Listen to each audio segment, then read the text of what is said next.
unfortunately, when you're talking about a relationship, that can't always be the case. But Precious made an awesome point when she used the word boundaries. Boundaries. So there are certain things that you can get help with, and there's just certain things that you just have to understand that it's not for everyone, right? Because one thing that you realize is that, let's say y'all have some type of a fallout or, a major fight, whatever. You tell your family about it. They will never, ever forget it. Next thing you know, you can't go to family reunions without it being awkward as hell. You can't go around them. You get the dirty looks. And it's forever damaged because they never forget that. They don't, even if you're doing everything else right, that one little fallout that you had that one time, they never want to forget it. So you have to keep people out of it, right? I like what Marcus said when he said what you should do is be careful about who you have in it, right? Because certain people will sabotage it. So I always say this: I don't take advice on finances from broke people. So I don't take relationship advice from people who aren't in a position that I want to be in. That's my personal preference, and I'm sticking to it. If you are in a type of relationship that I admire or aspire to be like, then I'm going to take advice from you. If you are the single guy who's at the club and everything, I don't care about that. Like, that's not what I want to do. I You don't can't care. help me.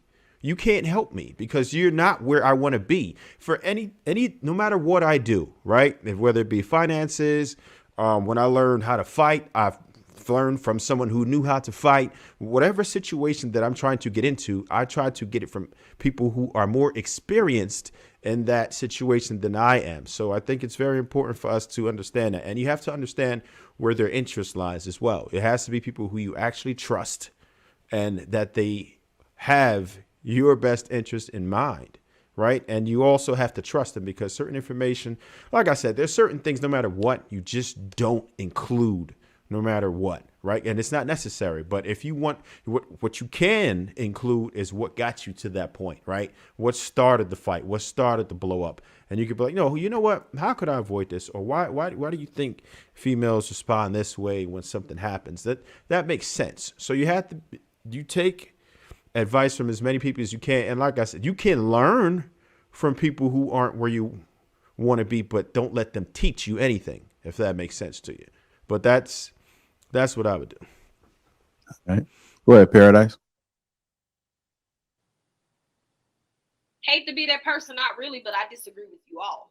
I do not believe your support system can ruin your relationship. Have you ever talked to one of your friends and told them to leave somebody and they was looking at you like, you right, and then you see them happy go lucky? Like, I don't care who you have around you. If you do not want to leave somebody, it ain't nothing bad. Even your mama can tell you to make them leave. They may say whatever the hell they want to say. They can put it right in your face. They can show you that they stole. They can show you that they abused you. They can show you that they cheated. They do everything in the world. Betray you, betray you, betray you. But can't nobody make you leave nobody. Those people cannot set up or sabotage their relationship. I have seen where siblings have slept with the same person and they be more mad at their sibling than they are the person that was the outside figure. And go forgive and no lie, my cousin stole my other cousin's husband. They married. So it's like, if What? you want to be with somebody, it ain't nothing nobody can tell you about being with that person. I have seen it. The family reunions get very interesting, even when the family is behind you, mumbling and cackling. They keep their mouth closed when you in their face. They do all the whispering when they behind your back. They say everything bold when you're not around. Your support system is your support system because those are the people that make you feel good about knowing you outside of your relationship. But they cannot sabotage their relationship. If you don't want to leave, your ass ain't going nowhere. I done left a woman because of her support system. I told her I did not like the girl that she was friends with because the girl, she was wealthy and the other girl just wanted to hang out with her so they could splurge and do all this extra stuff. I told her this girl a bad influence. She ain't want to listen. I left her ass. Like, she ruined that relationship. But you got thick of it, right? Like that could have been a catalyst of you leaving, but you know, you talked to her about it. Yeah, I talked to her. She wasn't gonna leave you. She was gonna try to No. have the best of both worlds. She was gonna try to have her support system, and she was gonna try to have you. Even we see nowadays, women will say, "If my friends was here before my man, I ain't cutting off my friends. He just gotta go." This, that, and the third. Perfect example. If you want to be with somebody, you're gonna be with them.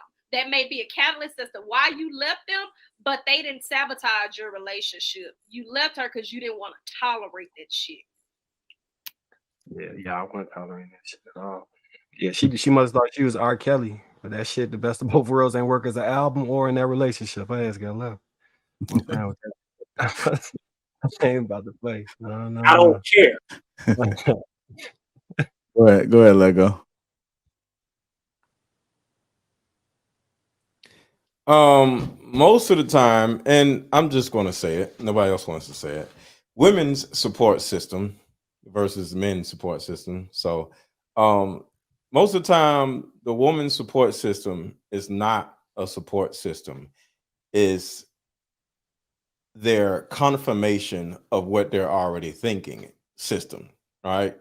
So your homegirls, your family members, they're not there to support you. They're there to agree with how you feel about whatever.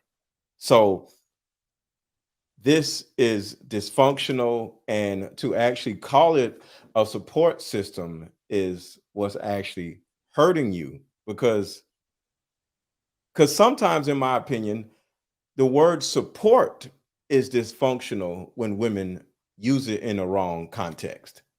Support supposed to be somebody that holds you up, that keeps you where you are, not pulls you out of it. Because the thing about it is, when you look at your friends and family, most likely they act just like you because they know you. They know what you like, they know what you don't like, right? And when you start getting upset, you know, say the guy starts holding you accountable for your actions or whatever, right?